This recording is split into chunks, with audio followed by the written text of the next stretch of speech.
പൊതുവിടങ്ങളിൽ നിന്ന് തെരുവു നായ്ക്കളെ നീക്കണമെന്ന ഉത്തരവിനെതിരായ മൃഗസ്നേഹികളുടെ അപേക്ഷ തള്ളിയിരിക്കുകയാണ് സുപ്രീം കോടതി.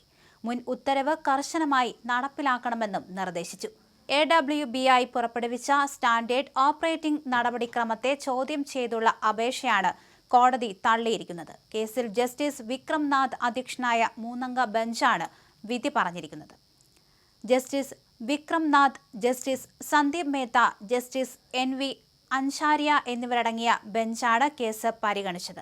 സ്കൂളുകൾ, ആശുപത്രികൾ, ബസ് സ്റ്റാൻഡുകൾ, റെയിൽവേ സ്റ്റേഷനുകൾ, സ്പോർട്സ് കോംപ്ലക്സുകൾ തുടങ്ങിയ പൊതുസ്ഥലങ്ങളിൽ നിന്ന് തെരുവു നായ്ക്കളെ മാറ്റുന്നത് ഉറപ്പാക്കാൻ കഴിഞ്ഞ വർഷം നവംബറിൽ ഈ ബെഞ്ച് അധികാരികൾക്ക് നിർദ്ദേശങ്ങൾ നൽകിയിരുന്നു. നായ്ക്കളെ പുനരധിവാസ കേന്ദ്രങ്ങളിലേക്ക് മാറ്റണമെന്നും എവിടെ നിന്നാണോ ഇവയെ പിടികൂടിയത് അതേ സ്ഥലത്തേക്ക് തിരികെ വിടരുതെന്നും കോടതി നിർദ്ദേശിച്ചിരുന്നു. പ്രത്യേകം നിശ്ചയിച്ചിട്ടുള്ള ഇടങ്ങളിലല്ലാതെ തെരുവ് നീളെ നായ്ക്കൾക്ക് ഭക്ഷണം നൽകുന്നത് നിരോധിച്ചുകൊണ്ടുള്ള നിർദ്ദേശങ്ങളും ബെഞ്ച് പുറപ്പെടുവിച്ചിരുന്നു.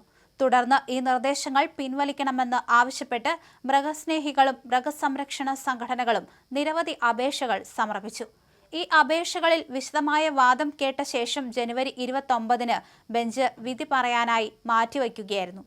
അന്തിമ വിധിയിൽ അപേക്ഷകളെല്ലാം തള്ളുന്നതായി കോടതി ഉത്തരവിട്ടിരുന്നു. ഗുരുഗ്രാമിൽ തെരുവ് നായയുടെ കടിയേറ്റ കുട്ടിയുടെ സംഭവം മുൻനിർത്തി ജസ്റ്റിസ് JB പർദിവാല നേരിട്ട് സ്വമേധയാ എടുത്ത കേസാണ് നിലവിലെ വിധിയിലേക്ക് വഴി തുറന്നത്. അന്ന് പർദിവാലയുടെ ബെഞ്ച് പുറപ്പെടുവിച്ച ഉത്തരവിനെതിരെ രാജ്യവ്യാപകമായി വലിയ പ്രതിഷേധങ്ങൾ ഉണ്ടായിരുന്നു. ഇതേ തുടർന്ന് വിഷയം പുനഃപരിശോധിക്കുന്നതിനായി justice Vikramnath, justice Sandeep Mehta, justice NV Anjaria എന്നിവരടങ്ങുന്ന മൂന്നംഗ ബെഞ്ചിലേക്ക് കേസ് മാറ്റിയതും ഇതേ തുടർന്നാണ് വിഷയം പുനഃപരിശോധിക്കുന്നതിനായി justice Vikramnath, justice Sandeep Mehta, justice NV Anjaria എന്നിവരടങ്ങുന്ന മൂന്നംഗ ബെഞ്ചിലേക്ക് കേസ് മാറ്റിയതും വിശദമായ വാദം കേട്ടതും.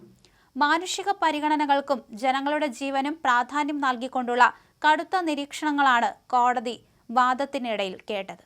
കേവലം മൃഗസ്നേഹത്തിന്റെ പേരിൽ പൊതുജനങ്ങളുടെ സുരക്ഷ വിസ്മരിക്കാനാവില്ലെന്ന് വ്യക്തമാക്കിയ കോടതി മൃഗസംരക്ഷണ സംഘടനകൾക്കെതിരെ അതിരൂക്ഷമായ വിമർശനങ്ങളാണ് ഉന്നയിച്ചത്. പൊതുവിടങ്ങളിൽ നിന്ന് തെരുവു നായ്ക്കളെ മാറ്റുക, ഹൈവേകളിലെ കന്നുകാലി ശല്യം ഒഴിവാക്കുക, നായയുടെ കടിയേൽക്കുന്നവർക്ക് അർഹമായ നഷ്ടപരിഹാരം ഉറപ്പാക്കുക തുടങ്ങിയ കാര്യങ്ങളിൽ മുൻപ് തന്നെ സുപ്രീം കോടതിയിൽ നിന്ന് ഇടക്കാല ഉത്തരവുകൾ ഉണ്ടായിരുന്നു.